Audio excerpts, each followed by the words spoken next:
mahirap talagang humusga o husgahan ng isang tao. Hindi natin alam kung ano ang pinagdadaan. Hindi talaga tulog kaya. Sabi ko napapasalamat talaga ako kay Jim, sa'yo, sa mga sponsor ko. Takot sa kurente. Pinapabigay ng amo niyang Air Force, oh.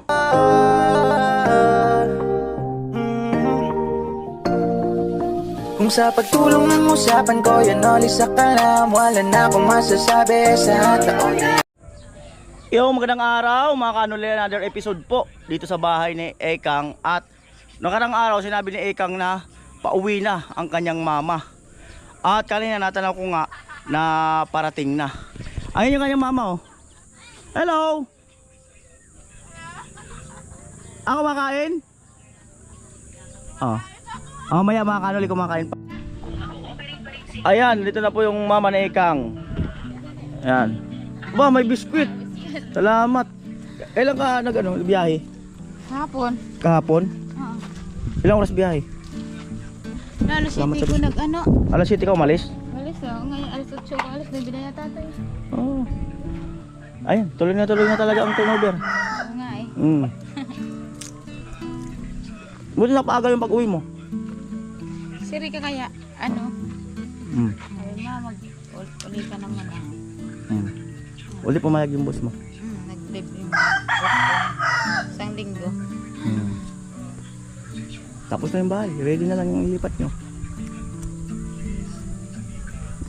Kumusta Maynila eh? Dati pananggad.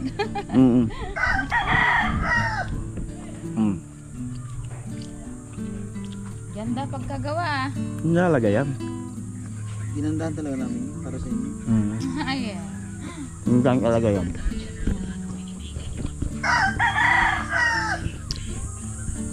Aling ready na. Ready na yung ano. Kami bubuhatin na yung rep nyo. Ang mga ano. Ano mo bubuhat? Ha? Diyan sa mga ano. Ready na palit yun.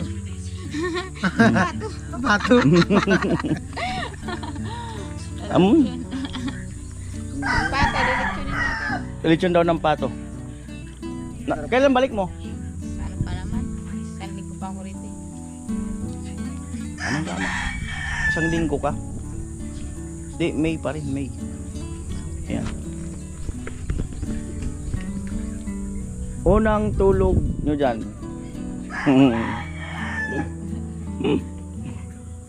Marami ba kayong lilipat dyan? Mga gamit ko lang naman na. Makakaipon na kayo ng gamit nyo. Oo nga eh. Baka bili-bili na kayo ng ano. Kayo na lang mag ano ng kuryente kasi hindi kami pwedeng magano. Eh baka ano ko yung ano ko dyan sa. Sabi nga, nagkaano nga kami. Pag kumayong kurente mata. Kayo na, parang kayo na lang nga magkapit dito na yan. Sabi ko man, ayaw man yung umalis pa dyan. Kapag masama nga mo, dito ka. Oh, welcome naman sila dyan. Yung kontador na nilipat dito. Sa kanya pala yun. Sa akin yan. Bali ililipat tapos si Lola si Lola na lang yung mag. Kanya po. Sa ganyan nila sabi, binabawalan ako kung mga anong bawal magkabit daw. Ako daw ang maano. Yung sabi ko, tatanggalan ko, parang ano, siya mama lang. Si Ronnie Paisinto na irak man niya ako. Kaya lang ako man na maano, sinabihan kaya ako kung na bawal dayan. Sabi ko, man, paano ko rin pa iintindihin na gano'n na ano, na bawal magkabit. Tapon kaya ako kuha, sabi niya na, pag nagpakorite ng yakabit, pwede man niya ako. Sabi ko man, okay lang naman. Pero ngunyan kaya, pinaganuan man ako. Dati hindi mo alam na bawal pala. Oo, hindi ko alam. Kaya sabi ko, okay lang. Tayo lang naman dito, sabi ko. Tatanggalan ko baga. Mukhang maraming alas binigay sa'yo ano mo. Nangiginto eh. Regalo yata yan. Regalo kanya ni boss niya. Kaya na talaga may. Sana all nire-regaluhan ng boss. Siyempre, pag mahal ka daw ng boss mo, amo mo, dapat Hindi, pag mabait daw sa amo, ganun daw. So ay mga kanuli, baka mag-comment kayo, yan ba yung naghihirap? May mga naninilaw. Regalo yan ng mga amo niya. Siyempre matagal na siya doon. Lahat naman tayo may karapatan magsuot ng ganyan. Kami nga, karapatan namin kumain ng biskuit. Salamat kay ate. Minsan ka rin palipat mo, te, umuha ka na lang ng ano, lineman. Lineman ang palipatin mo lang. Lineman talaga magkano. Hindi kami. Kung may kakilala kayong mga nandiyan na nag-ano talaga ng kuryente. Pero kami dyan, labas na kami dyan. Kung ano man yung ano sa paligid nyo niya, kung ano sa kuryente, labas kami dyan. Napag-uusapan lang. Dito lang natulog kayo. Ay mo, papasok si Mama ni Ikang. At yan yung floor mat na pinabili niya. Ay, wow. Ito sana yung design nito. 2 kwarto sana. Kaya lang hindi na nga inabot. Bala na kayo kung anong gagawin nyo. Ayan yung kwarto. Kwarto. Sa kulmat. Ang kwarto. Tapos, Ako na lang magpapandi. mayroon na naman ito. Mga initial outlet na to. Pwede nyong gamitin. Ayan. May abang na yan. Tapos mayroon lababo. Ayun ang CR. May- Thank you talaga. May breaker na yan doon. Then itatap yung ano, power supply. I-on. Alright? Among-amo talaga. Makakabuo ka na ng pamilya dito. Ang anak ko. Pangarap namin ng anak ko dapat kahit maliit. Kaya lang may sinukli. Oo nga, hindi natupad yung pangarap ng anak ko. May sinukliwan isang bata. Ang bahay. Isang bata sa magiging ano ko. Ay. Nahirapan ka ba noon na ano? Napag-uusapan lang. Di ba pangarap nyo na magkaroon ng bahay? Nahirapan ka bang kayo na mag-ipon? Pambili ng materialis, mga ganun-ganun? Hirap talaga kasi ano, sabi ko, unahin ko muna yung pag-aaral ng anak ko. Tapos sila mama. Sabi ko, nak, pag nakatapos ka na lang, yun na lang ang ano namin. Paunti-unti.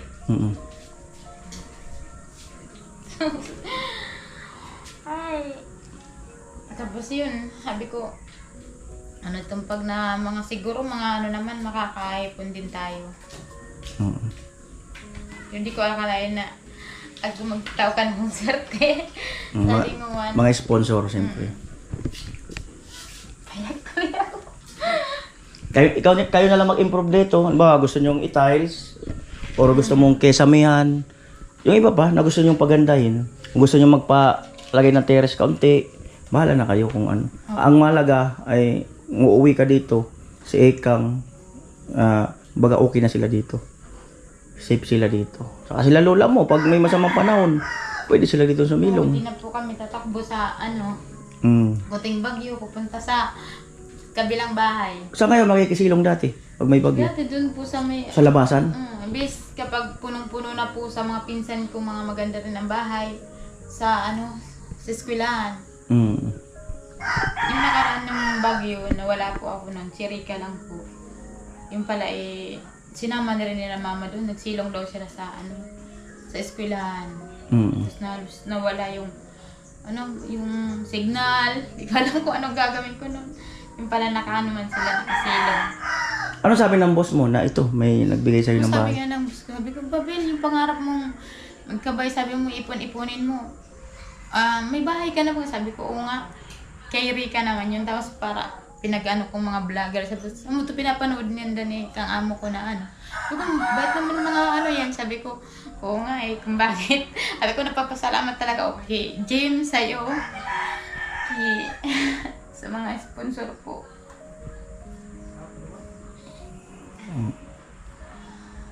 Ano ba? Tears of Joy. Oh, maraming nangangarap magkabahay. Si Kuya Noli, hindi lahat ng nabablog ay nagkakabahay. Talagang may pinapalad, may siniswerte. Ganun lang. Ayos. Uy, sabi ko nga na nakasama rin yung anak ko sa pabahay. Ngayon, ilang taon po ako nag-isip na bahay, gusto ko magkabahay. Kasi pag nag-uwi ako sa kila mama, nakikita ko yung bahay. Tapos, pag gusto sumama yung amo ko, naiiyak ako. Puntayin. Sabi, kahit na ngayon, Bill, sabi ko, wala rin akong matutulugan na kwarto na sa mga amo ko. Kaya, sabi ko, di na lang. Kung gagawa na lang kaming kunting maliit na bahay. Nagkabahay din po kami. Pinaghirapan ko sa trabaho. Tapos, yung bagyo. Nagkabahay na kayo dati? Nasira ng bagyo? Diba? Nasira lang ng bagyo. Yun, 3 taon ko rin yun. Ulog-ulog ang amo ko na, sa bangko para kunin ko lang pagbuo. ayun, pinagunti-unti kong bahay. Ano pa lang, di pa masyadong finish yung tas, siguro mahina rin yung nahuwasak din. Wala rin. Kaya sabi ko, wala rin pala. Sabi ko, saka na lang tayo mayon bahay ni mama. Lit po yan. Sabi ko, palaki-laki ng konti. Kahit gulos lang yung naaanahaw. Yun, sabi ko, kahit maliit lang mo naman. Wala naman sa atin magtutulong na iba. Ako na lang. Yung mga kapatid kong iba, may mga asawa na. Kaya ako unti-unti sa kanila ni mama. Sabi ko, hanggang na. Sabi ko, yan? Patakod sa kurente. Naawa ako sa kanilang ilaw ng baga. Ako nag-iilaw dun sa pagtatrabaho ko sa kanila, wala. Tapos yung anak ko kasi, siguro, may school na yung paggabi, di ba, mayroon pang bulbugan lang ang kinukuha niya. Nawa ako, tapos sabi ko, kahit malayo, ang tawid ko ng kurente. Ako pa, nagluko ako sa amo ko ng Nagbali ka? Oo. 14. Para lang. Ngayon, pinayagan naman ako ang amo ko na ikot. Sabi ko walang ilaw. Tapos yun, naunti ko naman nabayaran na. Yung na naman sa gusto kong, kasi naawa ako sa kanila manunod doon sa kabila. Ay, kinood ng TV? Oo. Sa kabilang ilog? Sa kabila. Doon pa po dati kasi po dyan. Dapat kung hindi pa po namin masyadong hindi pa sira yung war po. Diyan po sila papa, kahit matangang gabi na. No, kaya dun sa kapatid kong isa, pupunta. Kaya sabi ko, bili ko ng TV, may kurente na po. Pagbalik ko nung December, binilian ko po sila. Binali mo rin kay amo mo? Oo. Sa amo ko man siya nabuha po yun. May tindahan po, sabi ko paunti-unti para 500, gano'n. Tapos hindi ko na makaya po kasi ikas. Tapos yung anak ko nag-i-school. Pagkain pa nila. Pagka naman, yung sabi ko, sige ba, yun ang kinuha natin. Sabi ko nga Bam, mag-order na kayong bulusta, naka-ano-ano na tayo, na wala naman ikababayaran na sa school. Tapos yun, di naman natuloy ito kasi sabi, ma'am, binag-ano na nga ako ni Kuya Noli, na pabayan daw tayo. Grabe, salamat ko talaga kanto. Sabi ko talaga sabi ko, naman na ito na. Pagtawa ako na, babayad din ako. Di na ako mag-iipon ulit ng may pababahay. At least kung makakaipon ka sa ibang bagay na lang. Yun lang, mga gamit na lang namin. Sabi ko na, yung gamit namin, maayos. Hindi yung dito lang, hanggang lang. May talagang malalagyan na po. Makikita ko na yung ipon ko na, yung pinagpagudan ko na. Makikita ako dito sa bahay na to.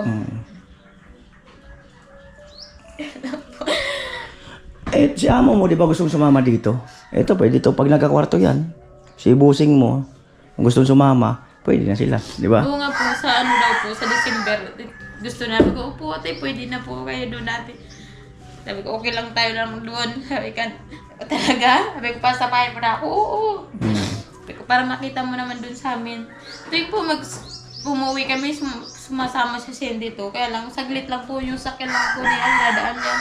Tapos wala na, uwi na kami, punta na po kami sa beach. Doon na po kayo magkano. Nakarating na sila dito? Diyan lang po sa di ko pinapatuloy sila. Kasi nga walang matutuluyan. Mga bata pa po, mga rin kasi. Ayun mga kanol, yun ang kwento ng mama ni Ekang, no? Isang ina na nagsusumikap din, lumayo sa kanyang pamilya. Ayun, at sabi nga, mahirap talagang humusga o rusgahan ng isang tao. Hindi natin alam kung ano ang pinagdadaanan, di ba? So yun, narinig natin yung kwento ng kanyang mama, kanyang mga pinagdaanan. Siguro minor pa yan. Kumbaga, sinurkat na lang yung kwento. At dati pala siya na, kumbaga, banay-bali or utang sa kanyang amo. As inulog-hulugan na lang, siguro kaltas-kaltas sa sahod. Yun, so, napaka-bless talaga. Salamat sa all my sponsor viewers, no, na napagkalooban sila ng bahay. At abangan nyo ang kanilang paglilipat dito, ang kanilang pagtitira ng susunod na araw. Ayan, bye-bye. Amoy. Papasok yung mga hangin. Ang dami pa naman sa bitana. Alright.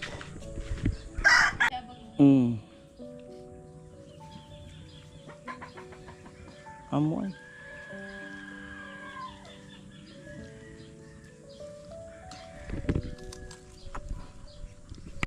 At ayan po yung mama pala ni Ekang sa kanyang amo. Mga nasa 18 years na.